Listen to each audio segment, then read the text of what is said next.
Now, the Palestinian Health Ministry says at least 5 Palestinians were killed and many wounded in Israeli raids across the occupied West Bank overnight and this morning. Apartheid Israel continues intense bombardment of the Gaza Strip as health facilities and humanitarian aid efforts are crumbling due to intense fighting. Joining me straight out of Jenin in the occupied West Bank is Palestinian journalist Osama Nazzal. Assalamu alaikum. Thank you for joining us. Wa alaikum salam, my pleasure. You're welcome. What can you tell us about the latest developments in Palestine? I understand overnight there were a number of raids that took place in Gaza as well as the occupied West Bank. What can you tell us? Yes, the Israeli occupation forces continue their aggression against the Palestinian people, whether in the Gaza Strip or here in the West Bank. Last night, they started their military raid into the refugee camp of Al Far'a near Tubas in the northern occupied West Bank, and they opened fire at the Palestinian residents of the refugee camp, killing until now 5 Palestinians and injuring many others, including cases in a difficult condition, according to the reports coming from the Turkish hospital in Tubas in the region there. The Israeli occupation forces also stormed into other Palestinian towns and cities as they started a enormous arrest campaign against the Palestinian citizens of the occupied West Bank, as the number of the Palestinians arrested since the 7th of October until now passed the 3,500 Palestinians, and also the number of injuries is over 3,600 Palestinians. So we are talking about a continuing Israeli aggression that is expanding to include every part of Palestine. Also, Israeli occupation forces attacked the Palestinian city of Ramallah, which is the seat of the Palestinian government and the Palestinian Authority. And this city is always expected to enjoy some quiet, some calmness, but the Israeli forces started raiding their city yesterday and the day before yesterday, and this is an indicator that Israel is declaring an all-out war against all the Palestinians without discrimination between West Bank, Gaza, or Jerusalem. Jerusalem, for example, we saw the rally that was organized by the Israeli settlers in the Old City and in the surroundings of Al-Aqsa Mosque. So it is a war. Gaza is being subjected not to a war. Gaza is subjected to a genocide campaign, as tens of thousands, we are talking about more than 17,000 Palestinians killed now. 70% of them are women and children. And the problem is getting much worse because people die not only because of the Israeli bombing and the Israeli missiles that are provided for Israel by the American administration, but also of the disease outbreak, as no medicine and no food supplies are accessed into 1 million displaced Palestinians. We are talking about 1 million Palestinians who are homeless, and most of them are concentrated in the concentration camp of Rafah in the south of the Gaza Strip. Mm. We'll get to the humanitarian situation shortly, but I just want to ask you, how has the Palestinian public in the occupied West Bank, as well as Palestinian authorities, responded to the latest round of raids?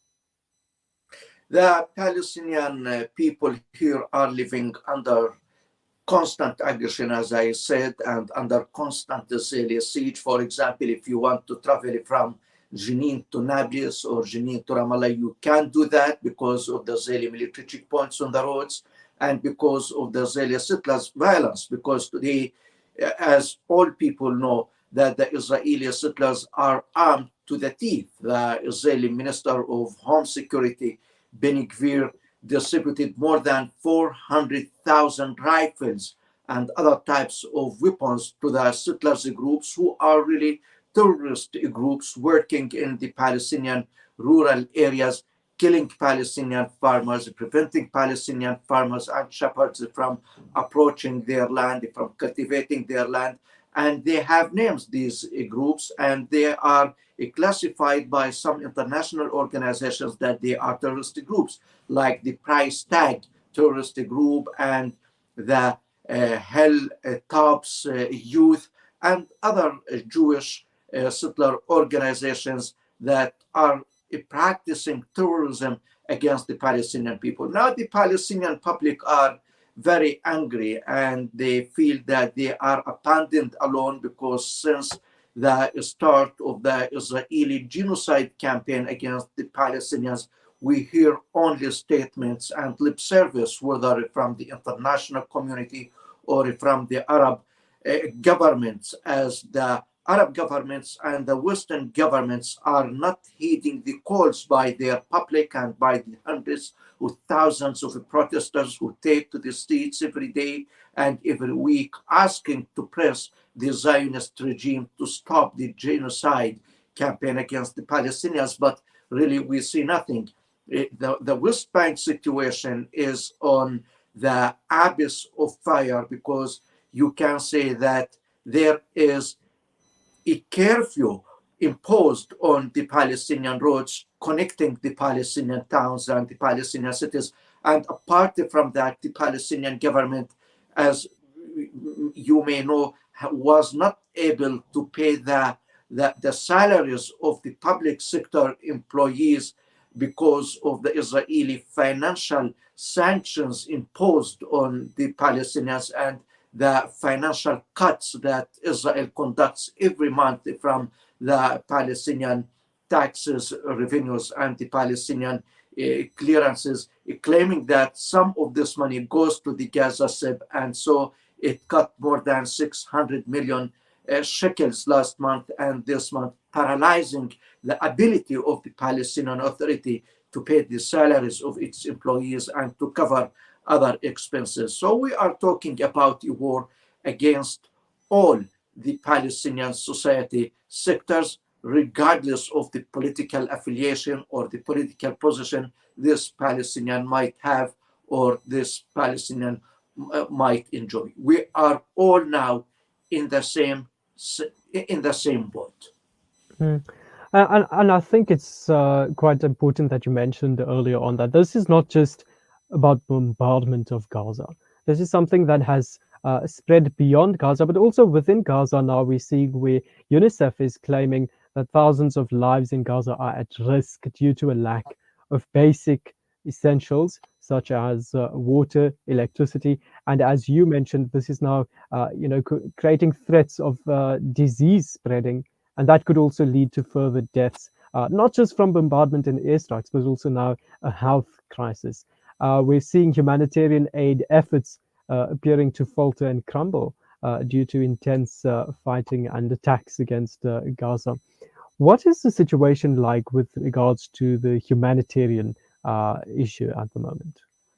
Yeah, the humanitarian situation in the besieged, bombarded Gaza Strip has really collapsed, as we are talking about millions of Palestinians homeless now, and their areas that they went to be their shelters turned out to be not secure and not safe. And we saw yesterday and last night how the Israeli occupation forces stormed into the sheltering schools and the sheltering facilities, although these facilities and these schools are run by the international community and by the United Nations.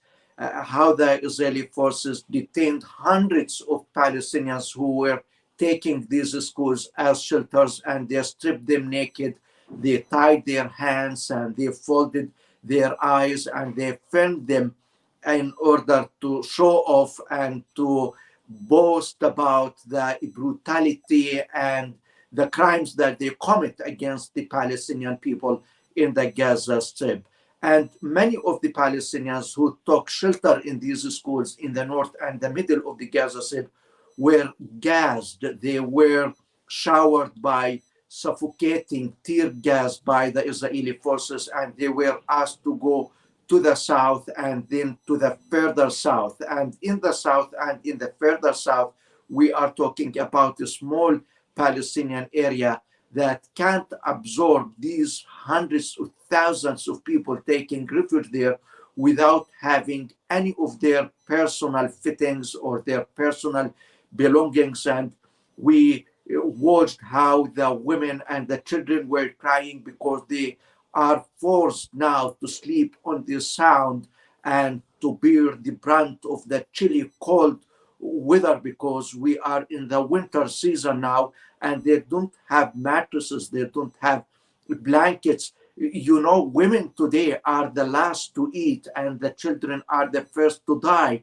in these, not shelters really, but they are concentration camps that were designated by the Israeli occupation government after it declared and distributed maps telling the people that there are secure areas and secure corridors.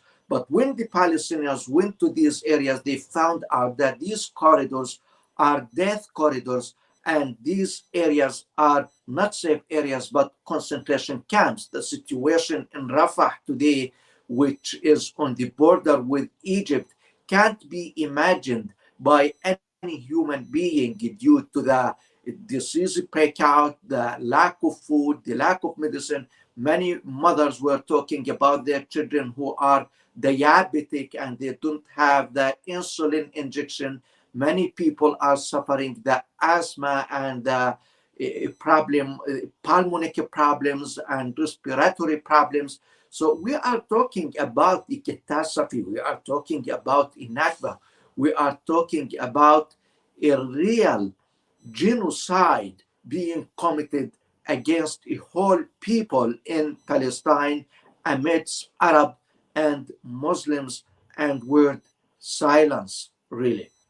Mm. It really is genocide, and I don't see how anyone might see that otherwise. In fact, we actually earlier on this morning just learned of the news of the passing, really the killing of Palestinian poet, writer, literature professor, and activist Dr. Rifat Al Harir. So condolences to his family and to the Palestinian nation, in fact, on the loss of this important figure. Um, it seems as though, and I think just before I let you go, Brother Nazal, is activism in Palestine extremely dangerous. You are a journalist. I want to know from yourself, from a journalist to a journalist, how are you coping with the atrocities that you are confronting on a daily basis? Yeah, now the Israeli occupation is violating every human value and every human norm and every and the international conventions providing that journalists and civilians must be protected in the time of conflict and the time of war. Despite the fact I have, of course, reservation about the using of the term of war, because this is not a war, this is an aggression by the occupying power against the occupied people of Gaza, Jerusalem, and the West Bank. Until now, we have more than 65 to 70, I think, Palestinian journalists killed by the Israeli bullets and the Israeli bombs. And what makes things worse, that many of these journalists were not killed alone, but they were killed alongside their families as their houses were bombed. And we also how the reporter of Palestine TV, Muhammad Abu Hatab, was bombed in his own apartment with his wife and his children. Just also yesterday, the reporter of Al Jazeera satellite channel in Gaza, Wafai, his brothers, his parents, and his extended family, 22 members of his family were bombarded in their apartment, and they were all killed in the Gaza Strip. And we saw how his mother was communicating a message to him before she died to make sure that he is still alive and supplicating to God to keep him safe. So, yes, it is very sad. It's very sorrowful, really. And the journalists also here in the West Bank are subjected to detention and to besiegement by the Israeli occupation forces.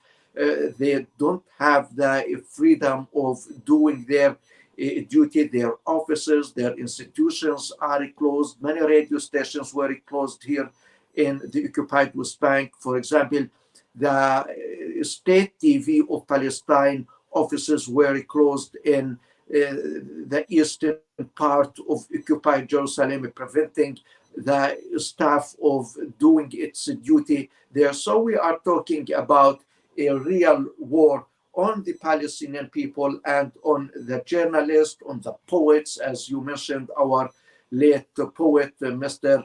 Rifat, and the professors of the universities, the Palestinian scholars, the Palestinian scientists. So we are talking about in U 1948 Nakba targeting all the Palestinian people. But the only difference between the 48 Nakba that there was not technology to communicate to the world the catastrophic situation of the Palestinians at that time. But today the Palestinians are being murdered live on air before the eyes of the whole world. And sorry to say that this word is impotent, is hypocrite, and is abetting and aiding Israel in its crimes, some of it by providing missiles and bunker bombs to blow up the refugee camps in Gaza, like what the United States did, and the British government at the same time, and some people abet and aid Israel in its crime by keeping silent on these crimes. All right, we'll leave it at that. Thank you so much for your time. My pleasure. That was Osama Nazzal, Palestinian journalist, coming to us live from Jenin in the occupied West Bank, where we see Palestinian authorities have said at least 5 people were killed and many wounded in Israeli raids across the occupied West Bank overnight as well as this morning. Let's take a break. When we come back, we will continue with the show. And we've, in fact, got just one more conversation to have before we wrap up. Stay tuned.